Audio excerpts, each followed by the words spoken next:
Sa tmiem is-sena li għaddiet niżlu għal 2912 in-numru ta' persuni jirreġistraw għax-xogħol.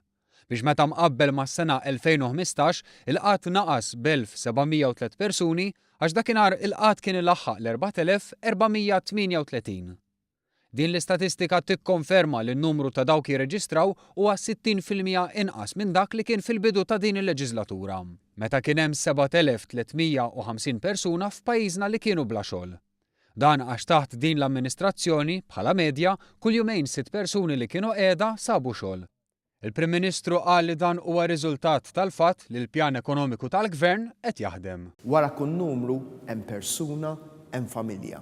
Ifisser li r-riżultati tal-pjan tagħna għall-ekonomija qegħdin jaslu għal kulħadd. Numri imma fuq kollox nies. Storja li minna qegħdin nitalmu illi ħafna aktar żgħażagħ sabu xogħol, li ħafna aktar irġiel u nisa il fuq minn 45 sena sabu xogħol, li ħafna aktar persuni b'diżabilità sabu xogħol, li ħafna aktar nies f'riskju ta' esklużjoni soċjali sabu xogħol. It-tnaqqis qawwi fil-qatt qed jinħass l-iktar fost iż-żgħażagħ fejn kien hemm tnaqqis ta' 908 persuni mill-bidla fl-amministrazzjoni.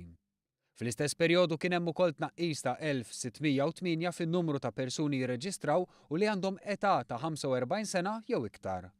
Kategoriji oħrajn meqjusa f'riskju soċjali ukoll urew titjib. Fost dawk li ilhom jirreġistraw għal iktar minn sena kien hemm tnaqqis ta' 1585 mill-bidu ta' din il-leġislatura. F'Diċembru kien hemm 354 persuna b'diżabilità tfittex l-impjieg filwaqt li fil-bidu ta' din il-leġislatura kien hemm 564. In-numru ta' awċin jirreġistraw għax-xogħol ukoll naqas b'terz tul din l-amministrazzjoni.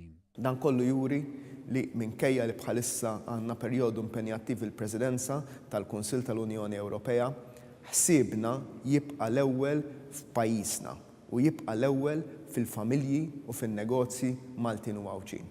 U għalhekk naħseb li llum huwa ġurnata ta' ferħ għalina bħala Maltin u Għawġin għax flimkien ksibna l-inqas numru ta' nies fl-istorja li qegħdin ifittxu x-xogħol. Grazzi lilkom tal-fiduċja tagħkom u tal-ħidma tagħkom.